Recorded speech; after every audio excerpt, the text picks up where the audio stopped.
Je suis Clotilde Dussoulier et à quelques jours de la rentrée, vous écoutez l'un de vos épisodes coup de cœur de Change ma vie, comment évacuer le stress.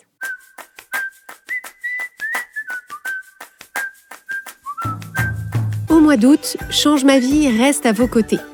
Tout au long du mois, on vous propose une sélection de vos épisodes coup de cœur à écouter pour prendre soin de vous et de vos émotions cet été, que vous soyez en vacances, à la maison ou au bureau.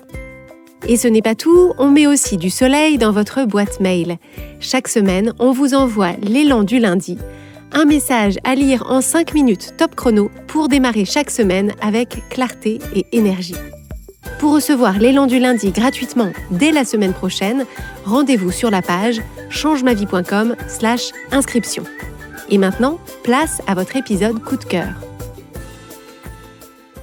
Dans l'épisode de cette semaine, je voudrais vous parler du stress. Comment ça marche, à quoi ça sert et comment faire pour ne pas ou ne plus en souffrir. Donc si je vous demande comment ça va, une grande partie d'entre vous me répondrait sans doute « en ce moment c'est le stress » ou « ces temps-ci je suis super stressée ». Et effectivement, une grande majorité d'entre nous vivons dans un état de stress plus ou moins chronique et c'est très problématique. C'est très problématique pour plusieurs raisons. La première raison, c'est bien sûr que c'est pénible. Quand vous ressentez du stress de façon constante ou même régulière dans votre quotidien, vous vous sentez juste mal. C'est un état de grand inconfort physique et émotionnel et ce n'est pas du tout comme ça que ni vous ni moi n'avons envie de vivre nos journées et encore moins notre vie tout entière. La deuxième raison, c'est que le stress n'est pas un état physique et émotionnel favorable pour conduire votre vie et vos projets. Quand vous vous sentez stressé, il vous est impossible de voir les situations et les problèmes clairement et avec la bonne perspective.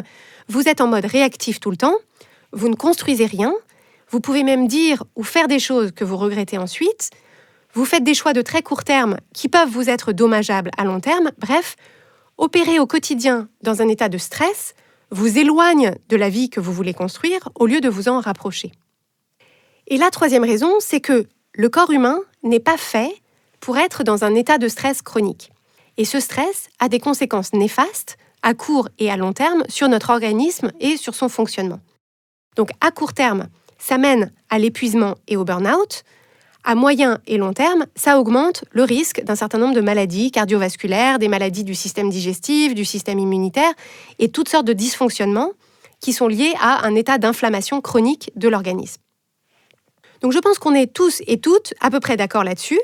Mais il faut reconnaître que le pire qu'on puisse dire à quelqu'un qui se sent stressé, c'est « tu devrais pas être aussi stressé, arrête de stresser, ça sert à rien et en plus c'est mauvais pour ta santé ». Donc on ne va pas s'arrêter là. Si vous vous êtes déjà dit ça, c'est un peu comme le fameux « mais enfin il suffit de lâcher prise ». Non seulement c'est inefficace, mais en plus ça augmente la détresse de la personne qui ressent du stress parce qu'elle se dit que c'est elle qui doit avoir un truc qui cloche et ça crée de la honte et de la solitude, ce qui n'apaise pas le stress, bien au contraire. Donc, quelle est la solution ? Demandez-vous. La solution, c'est d'abord de comprendre à quoi sert le stress et comment ça marche. Le stress n'est pas notre ennemi, au contraire. Le mécanisme du stress, c'est exactement celui qui nous a tous gardés vivants jusqu'ici, depuis l'apparition des premiers humains. Pourquoi ? Parce que le mécanisme du stress, c'est celui qui se déclenche quand il se passe quelque chose qu'on perçoit comme une menace. Et c'est ce mécanisme qui nous permet de mobiliser immédiatement toutes nos ressources pour nous protéger de cette menace le mieux possible par un jeu incroyablement sophistiqué de sécrétion d'hormones qui, à leur tour, activent ou désactivent certaines fonctions de notre corps.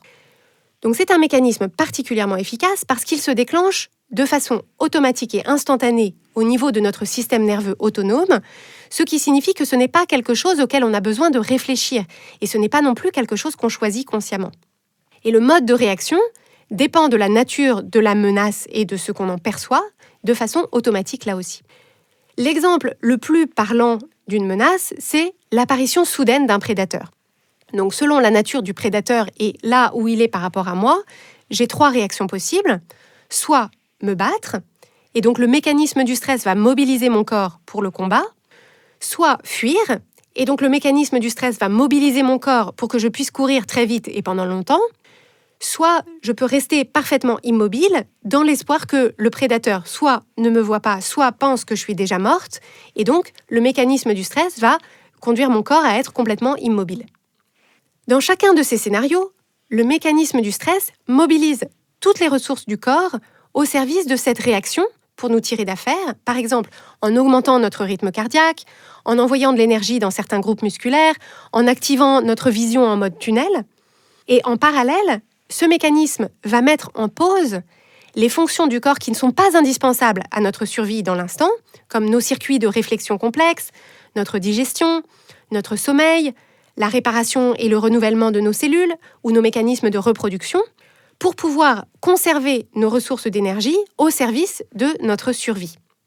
Vous voyez donc que ce mécanisme du stress et les réactions associées sont très très utiles et parfaitement conçus pour un être vivant qui a l'ambition de survivre dans un environnement dans lequel il peut rencontrer des dangers de façon inattendue. D'ailleurs, ce n'est pas une exclusivité de l'être humain, tous les mammifères ont une version comparable de ce mécanisme de stress. Mais ce qui se passe dans la version primaire du mécanisme de stress, tel qu'il se déroule chez les animaux ou tel qu'il se déroulait pour les humains pendant des dizaines de milliers d'années, c'est que peu de temps après l'apparition du prédateur, le déclenchement du mécanisme de stress dans mon corps et ma réaction, soit de combat, soit de fuite, soit d'immobilité, le mécanisme prend nécessairement fin à un moment. Donc, soit je suis mangé par le prédateur, et donc par définition, je ne ressens plus le stress, soit j'ai réussi à tuer le prédateur, ou à m'échapper, ou il s'est désintéressé de moi et il est parti. En tout cas, maintenant que la menace est éliminée, le mécanisme du stress peut prendre fin, et tous les mécanismes physiologiques de mon corps peuvent revenir à la normale.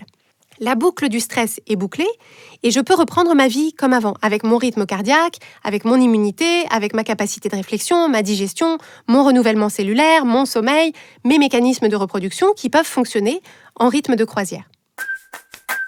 Donc ça, c'est ce qui est censé se passer et on se dit quand même, la nature est bien faite. Mais le problème que rencontrent les humains modernes, c'est-à-dire vous et moi, c'est que ce mécanisme très ancien reste parfaitement adapté si vous êtes Bear Grylls et que vous aimez vous faire parachuter le week-end au milieu de la forêt tropicale la plus proche, mais il est tout à fait inadapté à nos environnements de vie contemporains dans lesquels les stimulations qu'on interprète comme des menaces sont beaucoup plus diffuses, beaucoup plus nombreuses et beaucoup plus omniprésentes. Dans nos environnements de vie contemporains, les stimulations que votre corps interprète comme des menaces, c'est la deadline qui est soudainement avancée à la semaine prochaine, c'est le mail laconique de votre manager, c'est la remarque de votre mère sur votre posture, c'est l'emoji ambigu dans le texto de la personne avec qui vous avez passé la nuit, c'est votre train qui est annoncé en retard.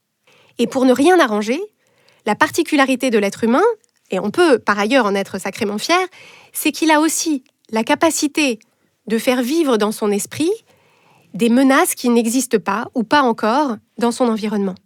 Donc, en fonction de la nature de votre discours intérieur, s'ajoute à ces stimulations extérieures la pression que vous vous mettez pour être tout et partout à la fois, toutes les difficultés d'organisation que vous anticipez pour votre déplacement professionnel la semaine prochaine, et toutes les conversations pénibles que vous vous rejouez en boucle en trouvant les répliques bien senties que vous auriez voulu avoir dans l'instant.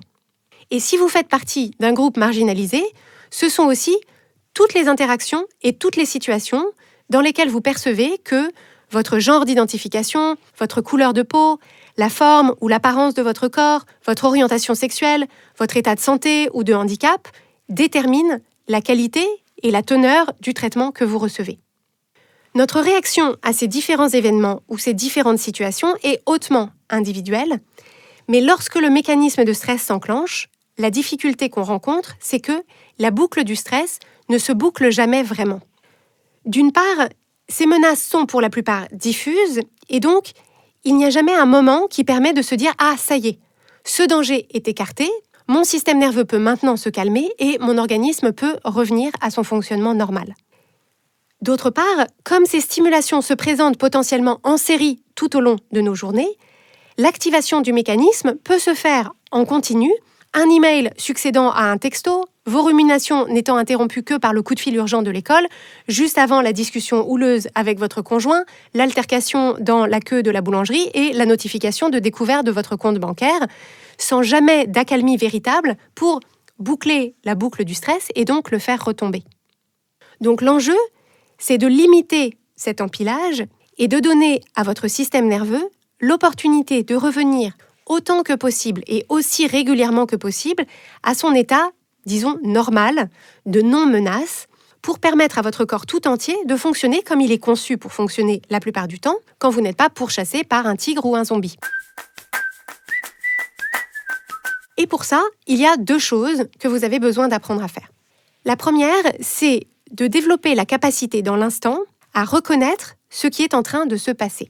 Reconnaître cette réaction de stress dans votre corps, l'identifier comme telle, identifier comment elle se manifeste et où, et apprendre aussi à identifier quel est le stimulus intérieur ou extérieur qui l'a précédé et en quoi ça vous est apparu, en quoi ça vous apparaît peut-être encore comme une menace. Et dans l'immense majorité des cas où la menace n'est pas une menace immédiate ni un danger pour votre survie, cette démarche permet d'engager dans la discussion votre cortex préfrontal, la partie de votre cerveau qui peut observer votre expérience et la mettre en perspective, ce qui vous aide à sortir du mode réactif de survie, donc de combat, de fuite ou de paralysie. Une fois sorti du mode survie, ça vous donne à court terme l'opportunité de faire face à la situation de façon plus posée, en mettant à profit toutes vos ressources d'analyse et de réflexion, et ça vous permet aussi peu à peu, à terme, de recalibrer ce mécanisme de stress pour qu'il ne s'active plus à tout bout de champ. À force d'identifier que cette réaction de stress se manifeste, par exemple, à chaque fois que vous recevez une notification d'email de votre client, à force d'identifier qu'à chaque fois, c'est parce que vous avez peur qu'il ne soit pas content de vous, qu'il menace de se plaindre à votre manager et que votre carrière soit torpillée, à force de vous exercer à calmer cette peur, à lire calmement l'email, à accueillir le feedback que le client vous fait et à l'intégrer pour votre croissance professionnelle, votre cerveau, qui est tout aussi futé que plastique, finira par intégrer que notification d'email de mon client égale pas une menace égale pas de stress. Cette démarche-là, on l'a déjà évoquée ensemble dans l'épisode 171 de Change ma vie qui s'appelle « Ceci n'est pas un problème à résoudre ». C'est un épisode que vous avez été très nombreux et très nombreuses à écouter et à mettre en pratique et donc je vous encourage à l'écouter en complément de celui-ci. Donc ça, c'est une grande partie de la solution qui, pour autant, ne suffit pas à court terme parce qu'une fois le mécanisme du stress enclenché dans votre corps, il faut trouver le moyen de signaler explicitement à votre organisme qu'il peut revenir à sa ligne de calme, c'est-à-dire à son état physiologique quand il n'y a pas de menace à l'horizon. Par bonheur, ces moyens existent, il y en a qui sont très simples, qui ne coûtent rien et qui fonctionnent vraiment bien, et dans un instant, je vais vous en proposer 4 que j'utilise moi-même quotidiennement. Mais ce que je veux préciser d'abord, c'est que pour pouvoir les mettre en place et donc en bénéficier, il faut que vous ayez conscience de l'obstacle qui peut s'interposer entre vous et ces techniques.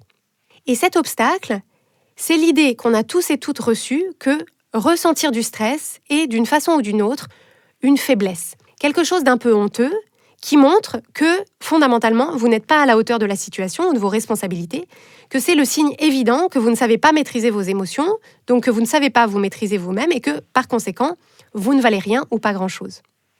Et si, comme la plupart d'entre nous, vous avez intégré ce message, vous avez sans doute appris à encaisser votre stress, à essayer de le cacher pour ne pas être jugé négativement. Et vous avez sans doute développé en parallèle un discours intérieur d'autocritique quand vous êtes stressé, un discours qui vous prend par les épaules et qui vous secoue en disant « mais enfin, arrête de stresser, c'est pas possible de te stresser comme ça, pourquoi tu surréagis comme ça, c'est la honte, je sais plus quoi faire de toi ».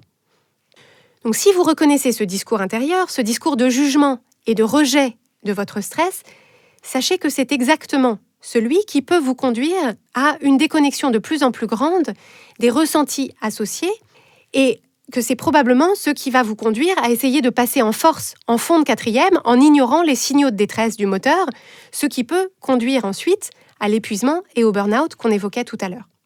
Donc pour pouvoir mettre en place ces pratiques simples qui permettront efficacement d'évacuer votre stress, l'étape 0, l'étape préliminaire, c'est d'accepter de ressentir ce stress que vous ressentez, de ne pas le juger, de ne pas vous juger, mais de l'accueillir comme faisant partie du fonctionnement parfaitement normal de l'être humain, comme faisant partie de votre fonctionnement parfaitement normal d'être humain.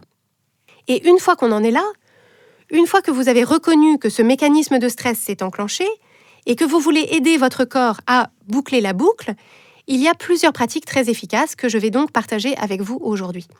Je vous recommande de piocher dans ces pratiques quotidiennement de façon préventive, c'est-à-dire même quand vous ne vous sentez pas particulièrement stressé, mais aussi de façon curative, c'est-à-dire quand vous avez ce qu'on peut appeler un coup de stress et que vous voulez aider votre corps à l'évacuer. La première pratique, c'est très simplement le mouvement. Donc, en fonction de vos possibilités à la fois conjoncturelles et structurelles, c'est-à-dire en fonction de votre capacité de mobilité et de la situation dans laquelle vous vous trouvez, l'idée, c'est de vous lever, de marcher, de monter et de descendre les escaliers, de courir ou même de danser. En tout cas, mettre votre corps en mouvement. Ça envoie le signal à votre système nerveux que vous n'êtes plus dans une situation de combat, de fuite ou d'immobilité, ces 3 réactions possibles à une menace, et ça permet au mécanisme physiologique du stress de prendre fin. Ce qu'on peut souligner, c'est que quand on ressent du stress, c'est souvent le contraire qu'on a naturellement envie de faire. Quand on ressent du stress, on est plutôt dans la crispation, la tension du corps, la fermeture, on est plutôt dans une respiration rapide et haletante, et donc ça demande effectivement un effort conscient de sortir de ce mode de crispation pour mettre son corps en mouvement. Mais cet effort initial apporte rapidement du soulagement et on sent rapidement le ressenti changer dans le corps, dans le rythme de la respiration, dans le ressenti émotionnel et aussi dans le regard qu'on porte sur la situation qui a donné lieu à cette réaction de stress. Je note en passant qu'une recommandation qui est souvent faite pour évacuer le stress, c'est de respirer. Donc on nous recommande de sortir des respirations rapides et peu profondes et de nous efforcer d'allonger le rythme des respirations pour les rendre plus longues et plus profondes. Mais personnellement, c'est un peu comme l'injonction au lâcher-prise. Si on me dit « mais enfin, respire », d'une part, ça m'énerve, mais en plus, je trouve ça difficile à faire isolément, alors que si je mets mon corps en mouvement, ce changement de respiration s'opère beaucoup plus naturellement. Et on retrouve ici une des raisons pour lesquelles avoir une pratique quotidienne d'exercice, de mouvement, est aussi favorable à la santé mentale et émotionnelle. C'est parce qu'une pratique quotidienne d'exercice et de mouvement permet de créer chaque jour au moins un moment où notre corps se remet dans son état physiologique de calme et de non-menace. Et ça nous met en meilleure position pour accueillir et pour gérer les réactions de stress à d'autres moments de la journée, parce qu'on évite cet effet d'accumulation d'un jour à l'autre et potentiellement sur de longues périodes. Donc pour celles et ceux qui seraient réfractaires au sport au sens littéral du terme, pour toute une variété de raisons d'ailleurs, sachez que cette pratique quotidienne peut être très simple et très fun. J'ai par exemple une amie qui démarre chaque journée avec 5 minutes où elle met de la musique dans les écouteurs de son téléphone et elle danse toute seule dans son salon en laissant son corps bouger comme il en a envie, sans se préoccuper de son apparence, de la chorégraphie ou de est-ce qu'elle a l'air cool ou pas, en se concentrant intérieurement sur le plaisir du mouvement de son corps et le rythme de la musique. Donc c'est à vous de voir, en fonction de vos goûts et de vos situations et de vos capacités physiques, selon que vous êtes chez vous, sur votre lieu de travail, à l'extérieur, ce qui fonctionnerait le mieux pour vous. Mais en cas de coup de stress, de dispute ou d'email désagréable, je vous garantis que 5 minutes de danse dans votre salon changeront complètement votre perspective. La deuxième pratique qui fonctionne très bien, c'est de pleurer. Donc pleurer, on en a parlé dans l'épisode 127 de Change ma vie, c'est un mécanisme du corps humain qui est extraordinairement utile pour la régulation émotionnelle en général et pour l'évacuation du stress en particulier. Si vous avez de la chance, vous avez naturellement les larmes qui montent quand vous avez une réaction de stress. Et ça, vous avez peut-être du mal à être d'accord avec moi, mais je vous assure que c'est super et que c'est une chance. Ça veut dire que votre corps fait exactement ce dont il a besoin, ce dont vous avez besoin pour boucler la boucle. Donc si c'est possible pour vous dans cette situation, accueillez les larmes et les sanglots, laissez-les venir, ce sont vos alliés. Mais évidemment, et c'est justement ce dont on a parlé dans l'épisode 127, il y a des situations dans lesquelles on n'est pas à l'aise de pleurer, et si c'est le cas, vous pouvez vous efforcer de reporter les larmes et apprendre à les déclencher à un autre moment. Donc pour ma part, dans des moments où je ressens du stress, il m'arrive de choisir un moment pour pleurer. Un moment où je suis seule et tranquille. Et ce qui marche très bien pour moi, c'est d'écouter des chansons que mon père écoutait. Donc c'est presque automatique. Je mets la musique, je pense à mon père, j'ai envie de pleurer et j'ouvre les vannes. C'est-à-dire je me laisse pleurer à gros sanglots en pensant à tout ce qui ne va pas, tout ce qui me contrarie, tout ce qui me fait peur, tout ce qui m'accable. Et je fais ça jusqu'à ce que l'envie de pleurer finisse immanquablement par diminuer, jusqu'à ce que je sente que le mécanisme des pleurs est arrivé à son terme et que je remarque que je me sens infiniment mieux. En fait, c'est comme un orage d'été qui éclate le soir quand il a fait lourd toute la journée. Après l'orage, tout semble plus calme et plus frais. La troisième pratique que je veux vous recommander, c'est le tapping ou technique de libération émotionnelle dont je vous ai parlé dans l'épisode 124 de Change ma vie. Donc vous pourrez écouter cet épisode pour avoir plus de détails sur cette pratique très simple, comment ça marche et comment est-ce qu'on s'y prend, mais c'est très facile à mettre en place et c'est extrêmement efficace. Donc pour ma part, c'est une technique que j'utilise tous les matins pour m'aider à maintenir une bonne ligne de base dans mes émotions. Et je l'utilise aussi ponctuellement lorsque j'ai une réaction de stress à quelque chose dans ma journée. Je trouve d'ailleurs cette technique tellement utile et tellement puissante qu'on la propose aux membres de notre programme de coaching. On propose des appels spécifiques pour pouvoir les guider dans l'apprentissage et la mise en pratique de cette technique. La quatrième et dernière pratique que je veux vous livrer aujourd'hui, c'est le contact physique avec un être humain que vous aimez. Donc si vous avez un ou une amie, un enfant, un autre membre de votre famille ou un ou une conjointe sous la main, et s'ils sont évidemment d'accord, les serrer dans vos bras et vous sentir en retour serré dans leurs bras est un moyen très efficace de boucler la boucle du stress et d'aider votre corps à retrouver son calme et son impression de sécurité. Sur le plan de l'évolution, on comprend bien pourquoi. Une fois la menace du prédateur écartée, le moment où je reviens dans mon camp de base, le moment où je reprends contact avec des personnes qui sont mes alliés et qui partagent mon soulagement que je m'en sois sorti, ça envoie clairement le signal à mon organisme que tout est rentré dans l'ordre et que c'est l'heure du festin avec les sangliers rôtis. Donc, comme pour le mouvement, on peut ressentir néanmoins une certaine réticence à ce contact physique quand justement le mécanisme du stress est enclenché, parce que l'inconfort qu'on ressent quand on ressent du stress peut nous rendre réactifs et irritables et nous donner envie au contraire de nous isoler dans un coin de la grotte et qu'on nous laisse tranquille.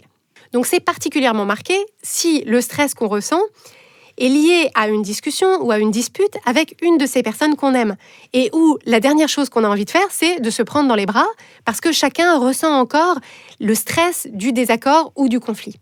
Pour autant, une fois que la discussion est arrivée à son terme et que chacun a dit ce qu'il voulait dire, si les deux sont d'accord, se prendre dans les bras permet de matérialiser physiquement et physiologiquement la réconciliation et ça permet d'envoyer au corps le signal que le conflit est terminé et ça peut être vraiment très bénéfique pour aider l'un et l'autre à passer à autre chose.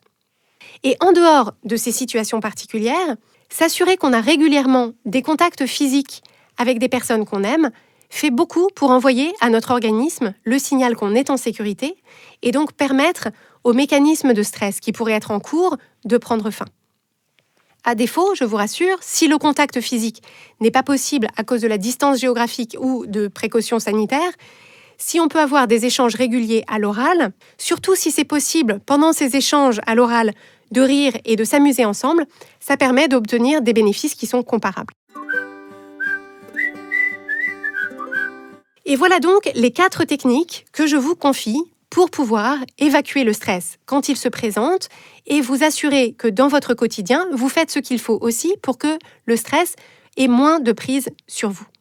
Je vous propose d'en choisir une ou deux que vous allez mettre en pratique dès aujourd'hui et sur les jours qui viennent pour pouvoir aider votre corps à réguler ce mécanisme, pour que vous puissiez vous sentir bien au quotidien et que vous puissiez aborder tous vos projets en ayant pleinement accès à toutes vos ressources d'énergie, de réflexion, de décision et de créativité.